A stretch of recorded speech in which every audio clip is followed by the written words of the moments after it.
Oh yeah, the Twitch thing. I guess we could talk about the Twitch thing. That happened while I was gone. XQC signed a $100 million deal. That was crazy. So my understanding is this XQC deal is like, it's not like he's being cut a check for 100 million and then he just, gets the cash and then streams for 2 years on Kick. My understanding is it's like 100 million and then he gets to move over, and it's not exclusive. So he can still stream on Twitch, which is probably better for Kick because he can stream on Twitch for like an hour and then move the stream over to Kick. So I think that's probably what it is. And some people have said that it's probably an hourly based thing because that's what Kick has done for other streamers they've signed. So they say like, okay, we'll sign you for 100 million, but you only get the 100 million if you go and stream 3,000 hours. If you come and you are getting this number of viewership, it's like 3,000 hours over however long.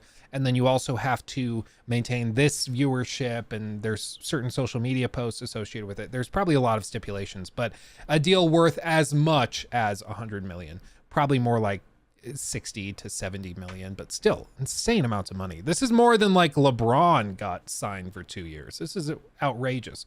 And I mean, the crazy thing, and I just heard this, and I don't know if this is like 100% factual, but apparently it is, because I've heard reputable people repeat it. Apparently XQC accounts for like 2 to 3% of the total traffic for twitch.com daily. Just his stream makes up like 2 to 3% of total traffic. That's outrageous. That is insane. And the fact that Kick is signing him to come over and stream on their platform, that actually could do it. Because what I've said about all the Kick stuff, and you guys know, because I bounced around, I think it was maybe March, I was debating like, oh, do we move to like Twitch again? Do we try that? YouTube's been fine, but YouTube, their focus has completely diverted away from streaming, and they're all effort going into YouTube Shorts. That all of their dev time, all of their engineers, everybody, all they do is work on Shorts. That's it. So, like, do we do that? And we looked at it, and basically we decided no Twitch, because Twitch is a sinking ship, and they have made like an art form out of making the worst possible decisions at every possible like stop. They just managed to make terrible decision after terrible decision.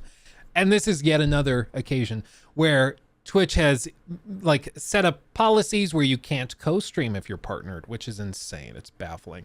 They also set up new stuff where like they had that whole scandal a couple of weeks ago where they once again were trying to get their hands on sponsorship money, putting in rules for no banners on streams. Logos for sponsors could only be 3% of the total screen real estate, stuff like that.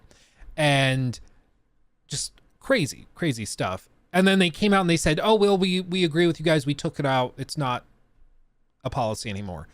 Just straight up lying, because it is in the policies. It currently is. So they just lied about that. They just made it up. So every step of the way, Twitch is just making bafflingly stupid decisions. And then meanwhile, Kick comes along, and Kick is like, hey, we have a 95-5 split. Oh yeah, and they also signed Amaranth. I forgot. I just popped over to Kick to see what it looks like now. And it's, yeah, straight up, they got Amaranth moving over. The whole thing I've been saying forever is that there's just, Kick's model doesn't really make a lot of sense, their business model, because right now the website is not great. They rely on Amazon's infrastructure. They don't really have a tremendous ecosystem of like a community of emotes, and the chat sucks. Moderation tools suck. It's just not great as is, but they can fix those things, and they're actively fixing those things. Whereas Twitch is just actively making everything worse. So it makes sense that people would consider bouncing over. But the reason Kick exists as it does is because of this category right here, because they're owned, or at least partially owned, by Stake. And if you don't know what Stake is an online casino. So if you go to slots and gambling, like all of this, I'm not sure all of it, but most of this I'm sure is stake.com gambling.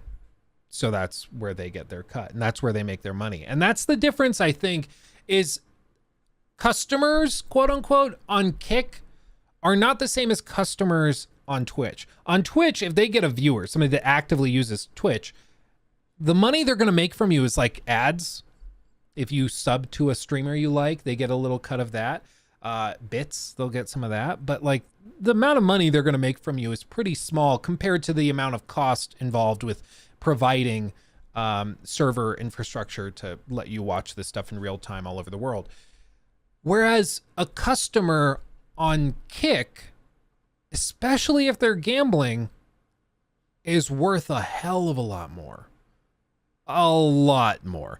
The average person who gambles makes those casinos outrageous sums of money. So basically, this whole business, this whole thing of creating a competitor to Twitch is effectively just there to try and build a funnel to get people to go to stake.com. And what I hadn't really thought about was that if one in like, I don't know if this is a fact, I'm just throwing numbers out, but let's just say if 1 in 1,000 people that go to Kick end up trying stake.com because they watch xQc and xQc gambles, Train gambles, Aiden gambles, all those guys gamble. So if they go and they just say, I'll try it. I'll go over to stake.com and I'll try the slots or whatever. I don't know what stake does, but I'll try some of it. That right there, they just hooked you. And now you're a customer, not just of Kick, but also of stake. And that could be enough to make this whole thing profitable. As insane as that sounds, that's how much money is in like running a casino. Rocky, I'm not touching anything Aiden Ross related. I mean, I agree. Let's just say I'm not a fan of Aiden Ross. I'll play it very politically correct. Well, politically correct would probably be more outspoken. Let me be very diplomatic and like not say anything like corporate speak, you know? Aiden Ross is somebody I've chosen not to affiliate with. Or that might even be harsh. Aiden Ross is a person. There we go. Yeah, I'm not I don't know what you call Aiden Ross fans. I'm not a Ross head. No. But for those of you not aware, the reason Rocky's saying that is because Aiden is like one of the biggest streamers, if not the biggest. Well, now it's probably xQc, but he's one of the biggest streamers on Kick, and he's just a terrible person. And the owner of Kick, or one of the owners, the billionaire guy, that is also an owner of Stake, he's been saying, no, I really see a lot of potential in Aiden. I think that he can be a really good guy. But the thing is, I get that. Maybe one day Aiden is going to be a mature adult who's not like looking up his sister's OnlyFans on stream and then watching it for an uncomfortably long period of time on stream. Maybe one day he won't be like that. But as of right now, he is. And he's a bad egg. He's a bad egg. But the promise of Kick, at least, is to basically just be anti-Twitch. To just be like, okay, well, we have policies, but in general, it's very free and open. You come in, you stream, you do your thing. If you break like DMCA stuff, then yeah, we'll kick you out.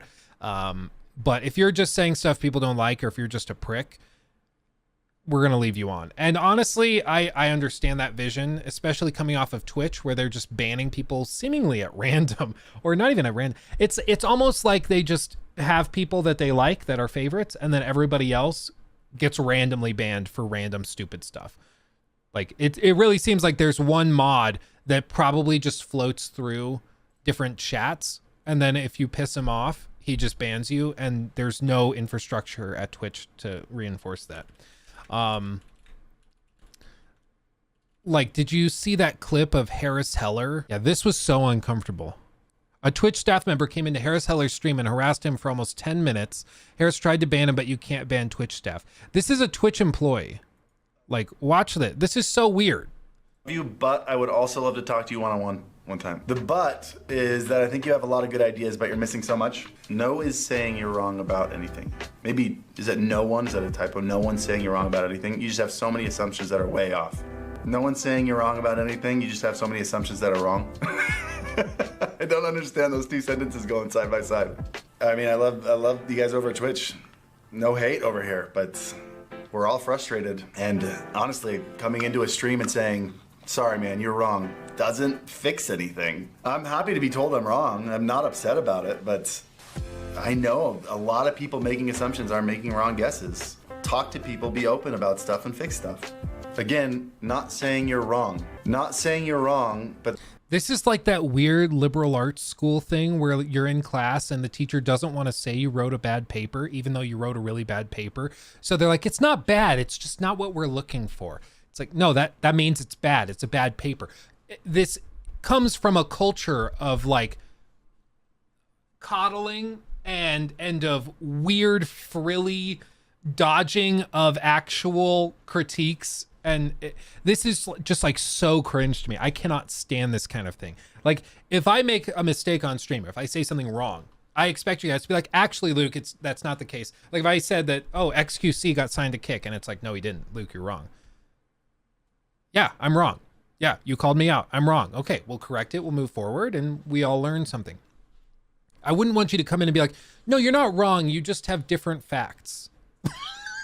It's like, that's not how that works. Like, just say it. Like, this is so cringe, this kind of thing. Just say it like it is. You don't need to couch it to protect my little feelings. It's either true or it's not. Like, let's be adults. You're not 7. But then a minute and a half ago, you said you just have so many assumptions that are way off. How do you say I'm way off, but then you say I'm not saying you're wrong? That's what that said. And I'm happy to be wrong. That means you're wrong. Just tell me I'm wrong. Don't tell me I'm wrong and then say I'm not saying you're wrong. Seth, I don't understand why we're having this conversation. Yeah, again, just to bring it back, this guy works at Twitch. This is a Twitch employee who came into Harris's stream and starts like gaslighting him in chat. No, you're not wrong. You just have wrong assumptions, which lead to a wrong conclusion. But you're not wrong. But you're not right. Which also, that triggers the shit out of me when people say that. It's like, oh man. If Twitch is trying to fix its appearance with streamers, like you can't come into a streamer's chat, hijack their entire stream, tell them you didn't say the word wrong, but you said you're way off, which is synonymous with you're wrong, and then argue with me when I'm saying I'm fine with being wrong. Said nobody told you you're wrong. You literally told me I was wrong. And this is like the key thing. He said, if you want to fix the perception or like how you're perceived by streamers, this is my whole thing. Perception is often, not always, often more important than reality. If the perception is that a company loves polluting the environment, for the business, it doesn't really matter if that's factually true or not. You've got to deal with the perception at hand, right? I just whacked myself with my mic. You've got to deal with the perception. And sometimes that means changing the perception. Sometimes that means communicating the reality to everybody so the perception changes. But what really matters is what people are perceiving it as, right? So, same thing. People perceive Apple, like, Apple as a company that really cares about the environment. They do all this recycling stuff, all this green program stuff. People have that perception, even though they have one of the worst repairability scores on their devices. Their devices take a nosedive in performance after just a few years to force you to buy a new one. Engineered, manufactured obsolescence. So the reality is that Apple's not really that green of a company at all, but the perception is that they are. And that's what they care about. And for Twitch, their perception is that they are horrible for streamers. They don't care about streamers. They're only concerned with increasing the bottom line, even if that means screwing over the streamers that make the website work from the beginning. And so whether that's true or not, like that's the perception. And guess what? Even if that's not factually true behind the scenes, when you're in the board meeting discussing all this stuff, that's still the perception, and streamers will still leave based on that perception. So you've got to deal with it. And coming into streams like this and being like, no one's saying you're wrong, but you're just not right. How does this help anything? This just reaffirms that Twitch staff is totally out of touch and doesn't understand what the real problem is. Like, this guy is demonstrating firsthand the issue without realizing it, which is what makes this really, really funny. Yeah, wow. Your assumptions are way off, Luke. You're not wrong, right about this topic. Yeah, you're not wrong or right about this topic. You're just not correct or wrong. It's like, okay, what are What are you talking about? Stop telling me you didn't say. I have a chat history. We saw that you said that. And again, it's fine. Like, I'm trying to drop the conversation. It's just weird that now you're like hijacking my chat and making this weird. Like, I want to end my stream right now because I feel so uncomfortable with being gaslit by a Twitch chat, my Twitch staff on my live stream. Like, what is happening here? I just banned him. Wait, can I not ban you? I hit the ban button and then you chatted again anyway. You cannot ban staff. Oh my gosh. You tried to ban me? Of course I tried to. You tried to ban me? Wow. What a prick. What a prick. Seth 200% got fired right after this? I don't think so. Honestly, Seth probably got a promotion, having seen how Twitch handles things over there. But it's just like the key boilerplate discussion of this. The whole point of this is that Twitch has a bad reputation with streamers. Streamers have the perception, correctly or incorrectly, that Twitch doesn't care about them, that Twitch wants to take their money, their sponsorships, is trying whatever they can to push ads and hurt the viewing experience. And every policy that they put forward makes the site worse for streamers and seemingly worse for viewers. I can't think of a single change they've made recently that is like actually pro viewer. Everything they do makes the viewing experience worse and makes it worse for streamers. So it's just across the board, the website's just plummeting in terms of value to the creators and to the audience. And even if behind the scenes, there's actually stuff being done that makes it way better, that's the perception. And they got to deal with that. And coming into chats like this Seth guy did to Harris just doesn't help a damn thing. It's amazing. Amazing. Yeah, complete lunacy. Twitch used to be so good in 2017 and 18. I don't know what happened. There was the whole Activision, or rather the whole Bethesda Softworks ZeniMax acquisition thing. The reason I was able to predict that was because they started getting really greedy out of nowhere. Management didn't change.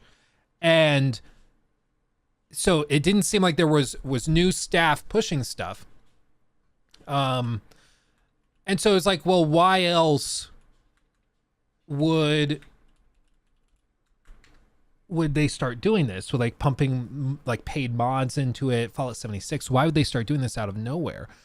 And for them, like the answer was pretty clear. They were trying to boost their numbers to get a higher check when they wanted to sell the company eventually, and it worked. But Amazon bought Twitch in 2014. I don't think it really started to nosedive until probably 2022 is when it really started going down. Because I think probably what happened, this is my theory, I think what happened is they got so high on themselves after and during COVID, because everybody was home and wanted to be a streamer. So they had a huge spike in visitors, huge spike in streamers.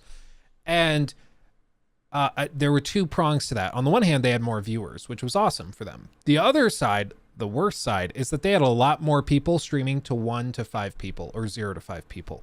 And that's expensive.